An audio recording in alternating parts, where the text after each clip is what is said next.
ব্যাপক গঙ্গা ভাঙন চলছে মালদার মোথাবাড়ি বিধানসভার পঞ্চানন্দপুর পাগলাঘাটে, যা দেখে রীতিমতো আতঙ্কিত হয়ে পড়েছেন স্থানীয় বাসিন্দারা। তাই ভাঙন প্রতিরোধে যুদ্ধকালীন তৎপরতায় ভাঙন রোধের কাজ শুরু করেছে সেচ দপ্তর। কিন্তু কাজ শুরু করলেও সেই কাজের ধরন নিয়ে প্রশ্ন তুলে সরব হলেন স্থানীয়রা। জানা গেছে, মোথাবাড়ি বিধানসভার পঞ্চানন্দপুরের পাগলাঘাটে বেশ কিছুদিন ধরে লাগাতার গঙ্গা ভাঙন চলছে। ভাঙনে ইতিমধ্যেই বিস্তীর্ণ অংশের জমি তলিয়ে গেছে গঙ্গা গর্ভে। জলের ধাক্কায় গঙ্গার পাড় ভাঙতে ভাঙতে নদী ক্রমশ এগিয়ে আসছে, যা দেখে আতঙ্কে দিশেহারা হয়ে পড়েছেন স্থানীয়রা। এই পরিস্থিতিতে ভাঙন রোধে কাজ শুরু করেছে সেচ দপ্তর। ঠিকাদার সংস্থার মাধ্যমে বাঁশের সঙ্গে বস্তায় ইট ভরে নদীর পাড়ে ফেলে চলছে ভাঙন রোধের চেষ্টা। কিন্তু স্থানীয়দের বক্তব্য, এইভাবে ভাঙন রোধ করা সম্ভব নয়। বর্তমানে যেভাবে কাজ হচ্ছে তাতে কোনো মতেই ভাঙন আটকানো যাবে না। কাজের সমস্ত টাকা জলে যাচ্ছে। তাদের বক্তব্য, ভাঙন রোধ করতে হলে বোল্ডার পিচিং করে কাজ করতে হবে, তবেই গঙ্গা ভাঙন রোধ করা সম্ভবপর হবে, নচেত নয়। তাই এই বিষয়ে তারা প্রশাসনের দৃষ্টি আকর্ষণ করছেন, যাতে প্রশাসন ভাঙন রোধে কার্যকরী পদক্ষেপ গ্রহণ করে। একটু মোথাবাড়ি বিধানসভার অন্তর্গত পঞ্চানন্দপুর এলাকায় যে নদীর ভাঙন গত অনেক দিন থেকে হয়ে আসছে, বিঘার বিঘার জমি যে পড়ে যাচ্ছে, তার কোনো এখন পর্যন্ত কোনো স্বচ্ছতার সাথে কোনো কাজ এখন পর্যন্ত হয়নি। এই যে স্বচ্ছতার সাথে যে আমাদের সরকার এখন পর্যন্ত যে স্বচ্ছতার সাথে কাজ করার অনুমতি দিয়েছে, এখন পর্যন্ত কোনো কাজ অনুমতি হচ্ছে না। তার সাথে সাথে যে কাজ যে টেন্ডার পাস হয়েছে, তার এখনও কোনো শিডিউল এখনও পর্যন্ত কোনো ঠিকাদার এখন পর্যন্ত কোনো দেখানো হচ্ছে না। বলছি কি মালদা গিয়ে দেখো, আমাদের সরকার স্বচ্ছতার সাথে বলেছে যে যেখানে গঙ্গা ভাঙন এলাকার স্বচ্ছতার সাথে কাজ হবে, এই 5টা 6টা করে ইট দিয়ে কোনো নদী ভাঙন থামানো যাবে না, কোনো বাঁশ দিয়ে নদী ভাঙন থামানো যাবে না। তার সাথে সাথে একটা বাঁশের সাথে যে 21টা ইট বাঁধানো হচ্ছে, সেগুলো দিয়ে কোনো দিন এই গঙ্গা ভাঙন থামানো যাবে না, পঞ্চানন্দপুর এলাকা বাঁচানো যাবে না। এই যে কত হাজার, প্রায় 10,000 মানুষের যে বসবাস পঞ্চানন্দপুরে, প্রায় সেই পঞ্চানন্দপুর গঙ্গার তলে তলিয়ে যাবে। কালিয়াচক 2 ব্লকের অন্তর্গত আমাদের পঞ্চানন্দপুর পড়ে অঞ্চলটা। আমাদের অঞ্চলের জনসাধারণ বিশাল একটা আতঙ্কের মধ্যে রয়েছে। প্রতিদিন গঙ্গা ভাঙন হয়ে যাচ্ছে, বিঘাকে বিঘা জমি জলে তলিয়ে যাচ্ছে।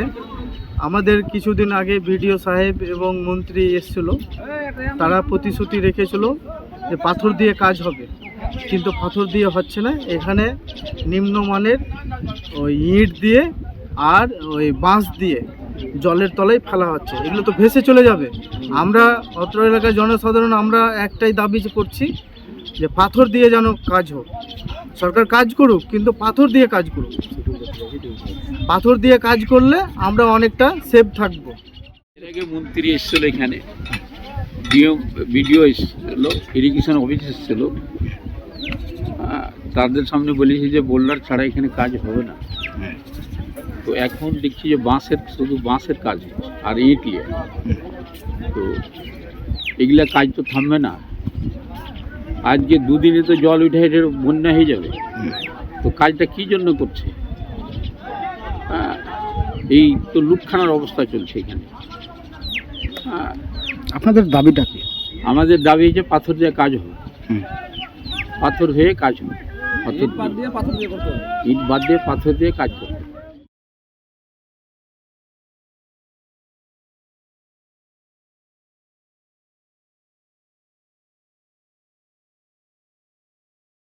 মালদার বেশ কিছু এলাকায় বন্যা পরিস্থিতি তৈরি হয়েছে। বিভিন্ন এলাকা নতুন করে প্লাবিত হচ্ছে। এই অবস্থায় এখনই যুদ্ধকালীন তৎপরতায় ব্যবস্থা না নেওয়া হলে গোটা জেলা জুড়ে ভয়াবহ বন্যা পরিস্থিতি তৈরি হতে পারে।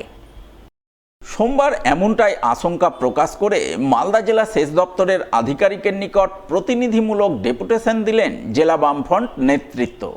প্রতিনিধিমূলক ডেপুটেশন কর্মসূচি রূপায়ণে হাজির ছিলেন জেলা বামফ্রন্টের আহ্বায়ক তথা সিপিআইএম জেলা সম্পাদক কৌশিক মিশ্র, আরএসপির জেলা সম্পাদক সর্বানন্দ পাণ্ডে, সিপিআই জেলা সম্পাদক বাবর আলী সহ অন্যান্যরা।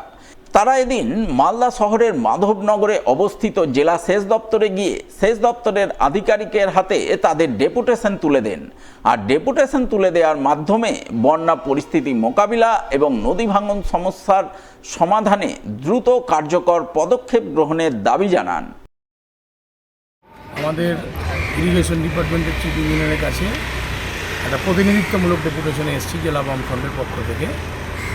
এই সাম্প্রতিক কয়েকদিনের মধ্যে জেলার বন্যা পরিস্থিতির অবনতি হয়েছে এবং জেলার বিভিন্ন ব্লক থেকে খবর পাওয়া যাচ্ছে, আমাদের প্রতিনিধিরাও বিভিন্ন জায়গায় গিয়েছেন, বিভিন্ন পার্টি, যে নতুন করে পাড় ভাঙছে এবং নদী বিভিন্ন এলাকাকে প্লাবিত করছে। এবং গত বছর আমরা যখন 25শে আগস্ট এই দপ্তরেই ডেপুটেশনে এসেছিলাম, সেই সময় আমরা সতর্ক করেছিলাম যে শুখা মরশুমে গোটা বছরব্যাপী যদি ব্যবস্থা না নেওয়া যায় তাহলে সামনের বছর ভয়াবহ বন্যার সম্মুখীন মালদা জেলা হবে এবং কয়েক হাজার মানুষ গৃহহীন হবে, জমিহীন হবে। কিন্তু বিশেষভাবে এই এক বছরে পূর্বতন তৃণমূল সরকার এবং বর্তমান বিজেপি সরকারের সেই ধরনের কোনো যুদ্ধকালীন তৎপরতা আমরা পরিলক্ষিত করিনি। তৃণমূল যাওয়ার সময়ও করেনি, বিজেপি আসার পরেও সেটা করছে না। এবং এখন নতুন করে বন্যার পরিস্থিতি তৈরি হয়েছে এবং বিভিন্ন এলাকা নতুন করে প্লাবিত হচ্ছে। এই অবস্থায় যদি এখনই ব্যবস্থা না নেওয়া যায় তাহলে গোটা জেলা জুড়ে ভয়াবহ বন্যা কিন্তু প্রাকৃতিক এই বিপর্যয়ের আকার নিতে পারে। এই আশঙ্কার জায়গা থেকে আমরা সেচ দপ্তরে এসেছি, আমরা ডিএম সাহেবের কাছেও যাব। আমরা এই দুটো জায়গাতে ডেপুটেশন দিতে চাইছি।